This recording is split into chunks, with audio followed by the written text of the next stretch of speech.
Hi guys, welcome to Kill Government podcast, and also now the Hot Vegan Anarchist podcast. This is actually my first episode, Marja. Marja is our guest for the first episode of Hot Vegan Anarchist. Introduce yourself, Marja.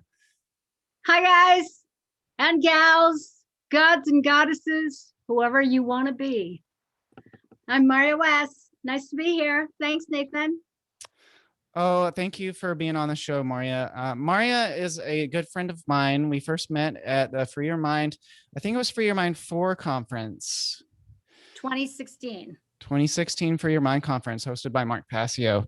And I had just finished reading Marja's book called Effed Wide Open. And I bought the book because I heard her on some kind of show that she was doing at the time. And the title is really catchy, but also Marja's energy is just kind of fabulous and spectacular. So I liked what I heard in the podcast, and that's how.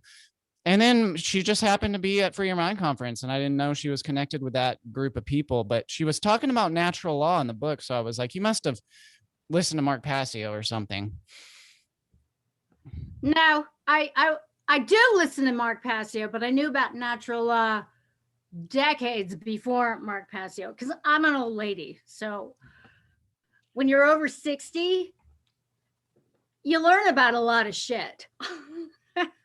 And that was the shit. Well, I'm glad there's other people teaching it besides, Mark Passio. Yeah. And more and more and more, which needs to happen, I agree with that for sure. That's what I'm all about. Anyways, I had a lot planned to talk with Marja West about. We got delayed a little bit due to technical weird computer glitches or something, but we got through it, and we're finally together again. Marja, can you believe it? Yay!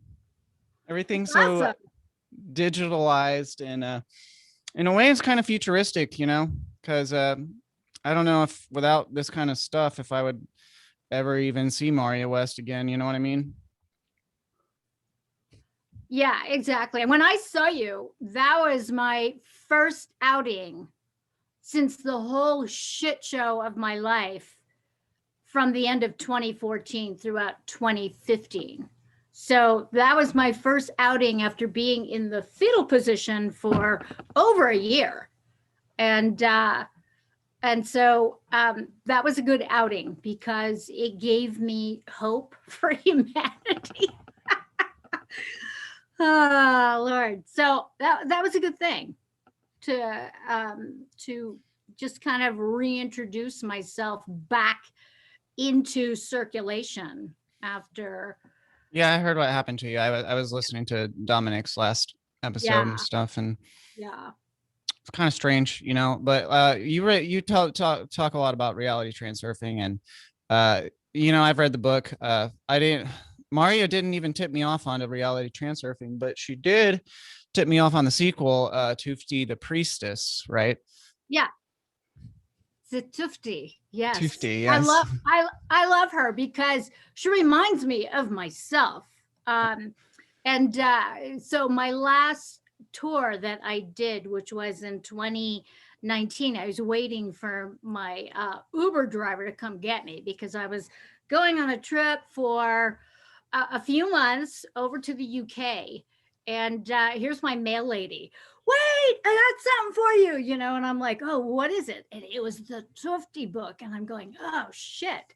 So that was good because that was the good thing that happened on the trip. The rest of the trip was a shit show. Although I digress. So when I got the book, I'm in first class because somebody sponsored me. And I was laughing so hard. The guy I was sitting next to was pissed. And he's like, are you going to be laughing during the whole flight? Because you're kind of loud. And I just went, probably. He paid for my ticket and sent me to the back of the plane. So he not only did that, I got to read the entire book from cover to cover. I mean, I was just voracious because it was such a funny book.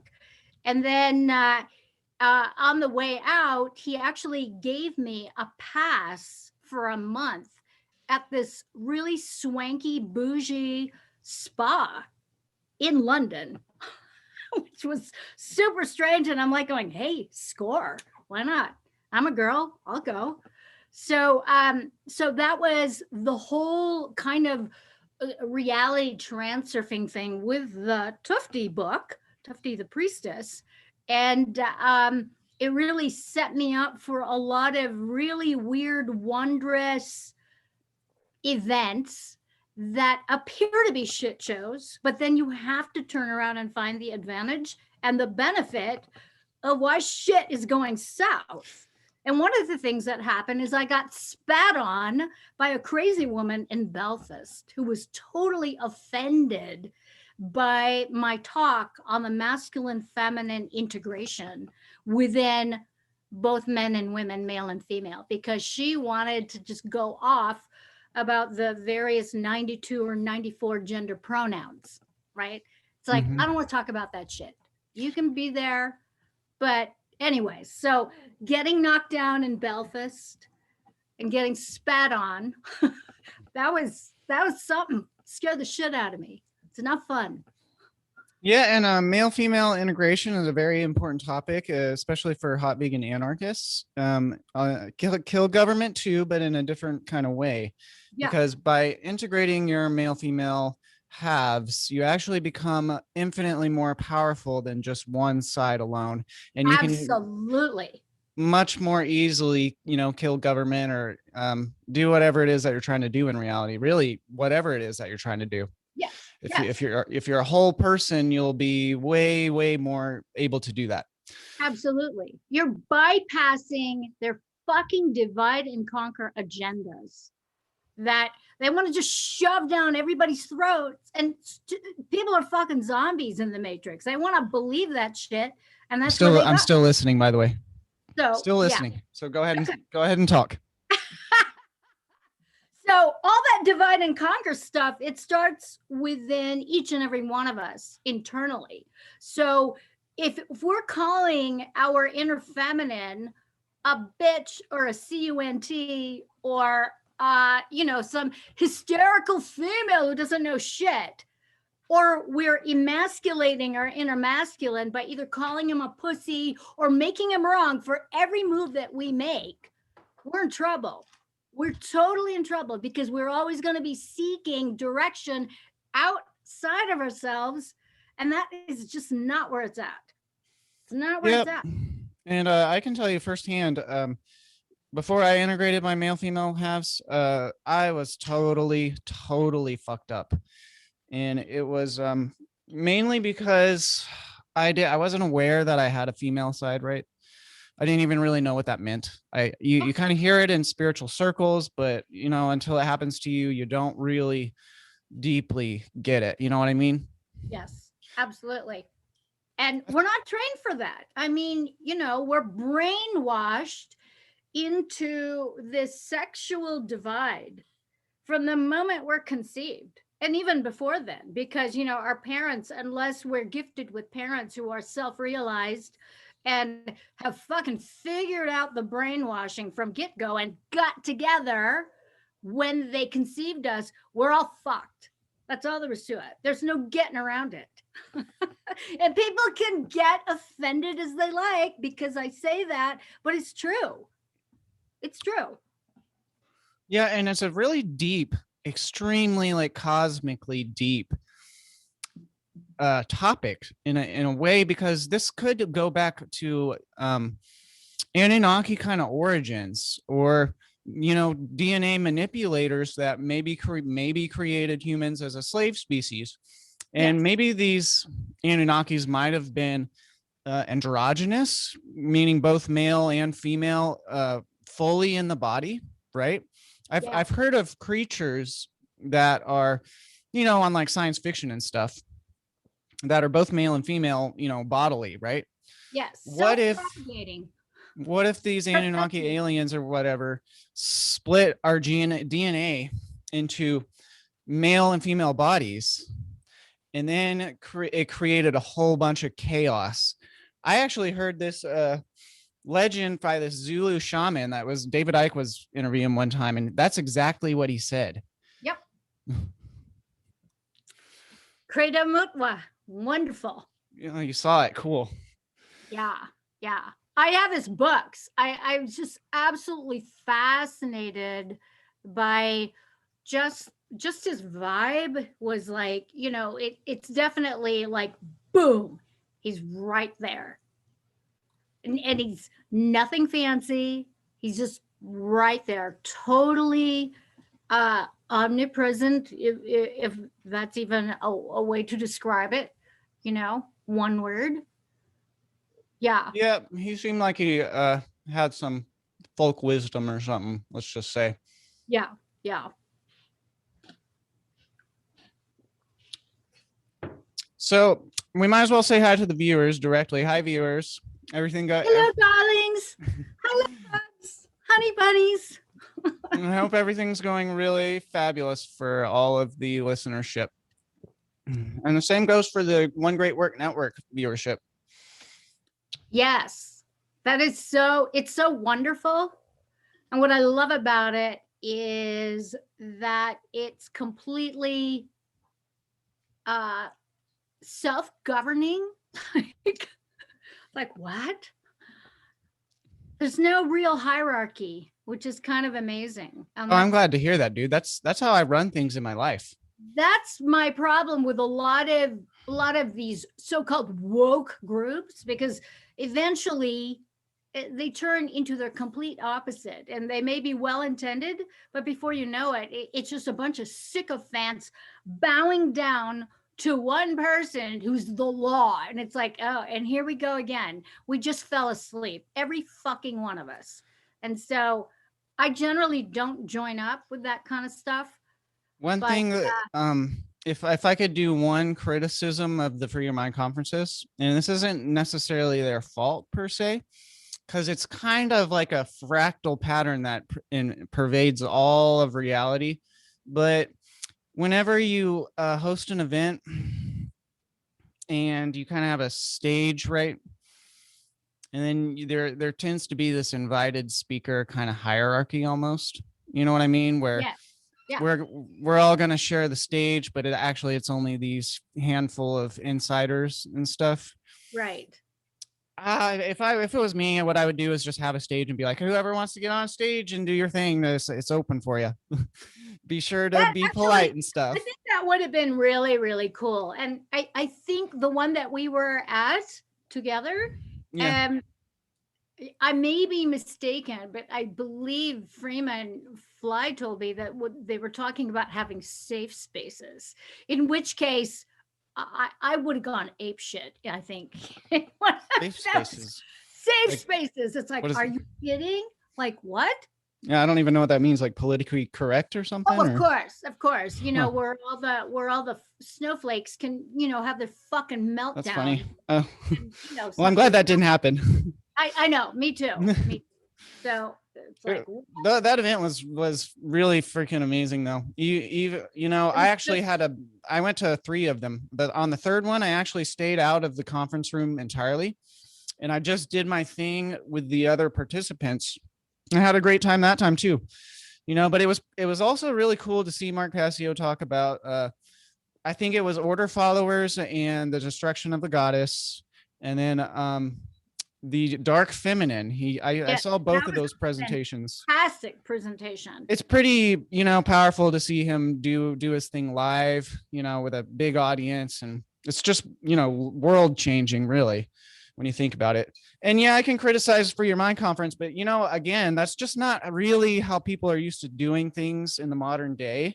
It's kind of like, no matter what you do, if it's yoga class, if it's even the peyote ceremonies I used to go to, even there would be a subtle kind of hierarchical thing sometimes going on there. Although the man found standing, the president of a New Haven church, he would do it relatively open to where you just hang out all day pretty much, which, that's why I kept going, because it was always a really good time. Everyone had free expression, and there wasn't very much groupthink going on. And Groupthink is something that reality transurfing speaks about. In reality transurfing, many types of groupthink are actually called pendulums. Yes.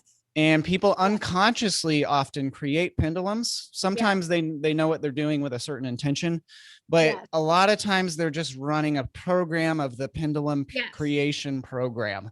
And well, I have a criticism about RT because, you know, when I first learned about it, which was 2004, 2005, it was relatively kind of a new thing. Now it's a cult in and of itself, because I'm noticing there's a clash between what's going in Russia, what's going on in the US. And so there's all this stupid interpersonal drama that I've noticed. And being part of both groups and not being part of them, you know, I'm more an observer. I'm just, I'm doing the eye roll. It's like, oh, Jesus Christ, you know, really? Do we got to go there? We got to go there, apparently. So, you know, my truth is truer than yours. My RT is truer than yours. And it's like this. And it's like, come on, kids, stop it. So, yeah, it's kooky. Well, one of the funny, ironic things, though, was that part of the theme of reality transurfing was almost that whatever your truth is going to be will be your truth, no matter what that is, was kind of one of the themes in the book. Yeah. Which actually manifests for me to not join up with any of these freaking groups, you know, and to just stay the observer and, you know, work it the way I work it, which works for me, because one size does not fit all, as you know. And I'm not saying that as we are. I'm not saying that, you know, objective truths like natural law, you know, morality, the stuff Mark Passio teaches. I'm not saying that just because an individual decides that that's not true for them, that somehow makes that the case. Yes. What I'm getting at is that there's like two fields of truth. You've got the objective truth, the natural laws and mathematics and stuff. Then you've got the subjective truth, which is more what reality transurfing is saying is very, very flexible. It could be whatever the fuck you want it to be. And, you know, some people get lost in the dream, the cosmic dream, and then they get these, you know, thought pattern behavioral addictions, right? They're unconscious. I used to do it all the time.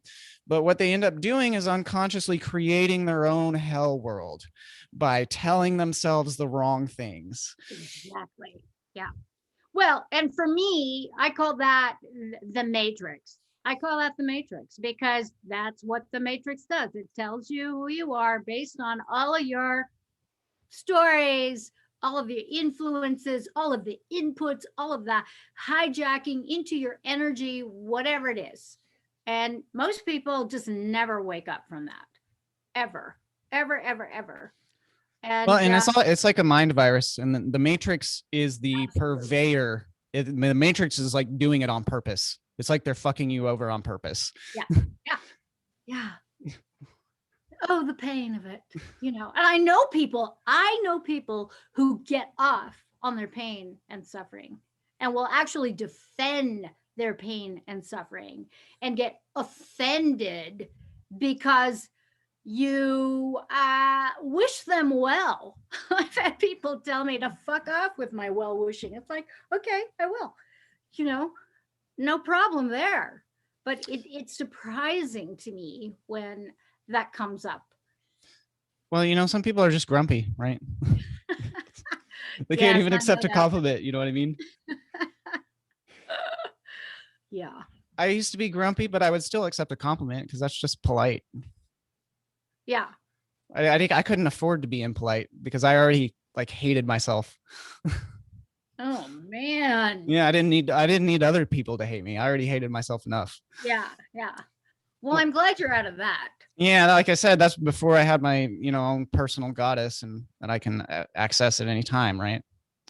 Yeah. Meaning my female half, in case someone got a other weird idea, but.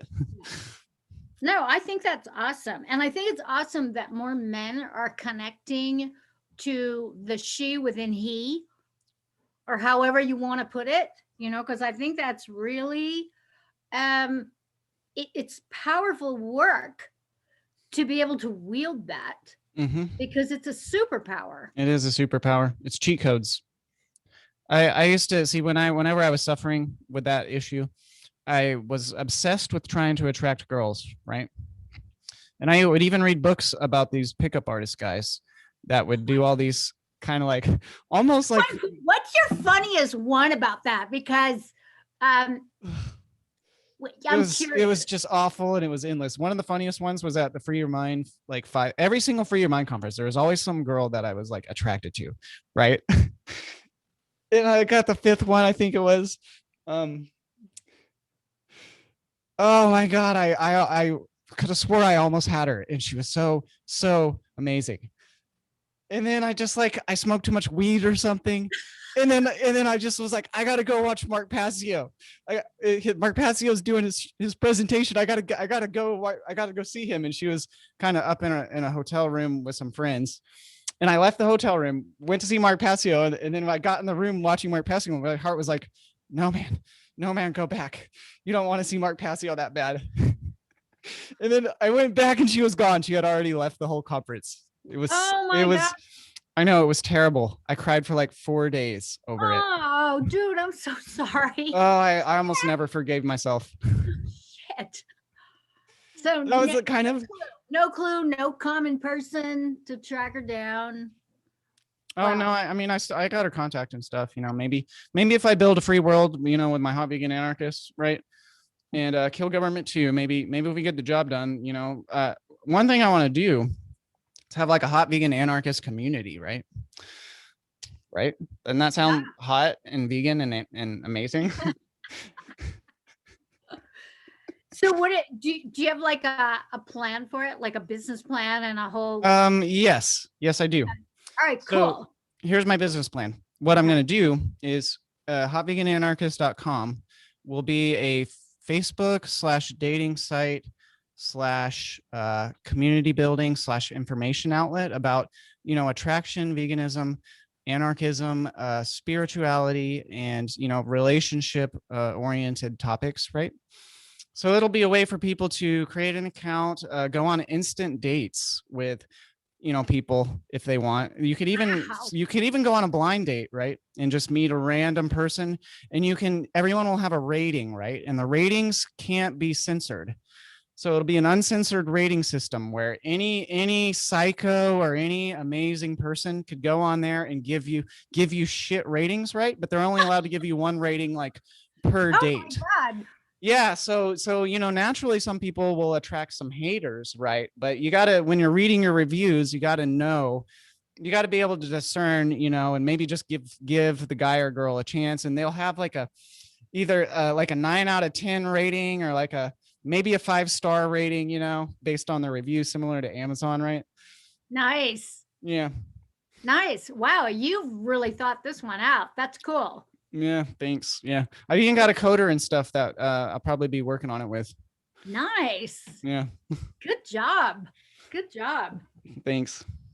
Well, you know, I for so long I was suffering so bad, and I just wanted to be this like player pimp guy, right? And so because I would read about it in books, and I would listen to these player pimp guys. And you know, when I was in like middle school, I would watch rapper videos, right? That was the first time I got into like rapper music, right? And it was always fucking pimping. It was always pimping, but it was always like this distorted, negative pimp. Completely. And I dated a pimping dude. Oh my God. Who was I think he was maybe 15 years younger than me. I've never met anybody more full of shit. Like, the dude had more mirror time than me. And I mean, I wear full on makeup sometimes. And if a guy has more mirror time than me and has prettier hair, it's like, yeah, it's not going anywhere. But it was just a lot of talk, a lot of over intellectualizing of relationships that had nothing to do with anything. And finally I realized I don't think anything is ever going to really happen. You know, we just talk about this whole nirvana thing that he would take me. And I'm like, hurry, Take me there. Mm. Nothing ever happened. There was always some kind of distortion or distraction. And I got bored. It's like, okay, later. Bye. Well, there's certain things that I look for, in people that I collaborate with, right? For men, probably for women too, right? I try to go for people who don't have sexual addiction. You know what I mean? And a lot of that can just be useless, pointless masturbation, or watching like internet porn, that kind of stuff. I used to have a problem with that, back when I was suffering, and it ruined my fucking life. Yeah. That's how I ended up such a beta male. But how part of it, I mean, the other part was I didn't. You don't have to show up. You don't have to show up for an actual breathing person to engage with. And I think in hindsight, I really do believe that dude, that was his problem, is that I think he was just really in this sort of digital fantasy land with his porn and with his online sex, whatever. You would just brag about all this stuff. And I'm like, come on, I mean, you've titillated me enough. Like, it's really toxic. It's really toxic addiction. Very, very toxic. I started when I was like 13, right? So that was all I knew. I didn't even know that it was toxic the whole time. Well, and so how did you know that you had a problem? I mean, I didn't know I had a problem until I was 25. And then I was searching for some like occult information, I guess. And I came across some website that said if you save your sperm and you don't ejaculate, that you will have like godlike abilities and you'll be more attractive to women and stuff, right? And I was like, oh, okay, well, maybe I should try that out because I have such, endless girl problems that go on literally forever. As soon as I hit puberty, I started liking girls. It was the worst shit show you can imagine. Oh my God. It was just endless failure. It was like a million failures all stacked on top of each other. You know what I mean? Wow. Yeah, it was terrible. Wow. But it was because of that unconscious addiction that I didn't even know I was sabotaging myself because like I said, if you don't masturbate, you conserve all your sexual energy, and then that just makes you better at everything in life. Yeah. Literally everything. That has been my own conclusion with practicing conscious celibacy. And I've done 2 rounds of it. The first one was 7 years and I was married. I was fucking married, but it was like, yeah, you know what? Anybody but me, buddy. Anybody but me. And I was totally cool with that. We were cool with that.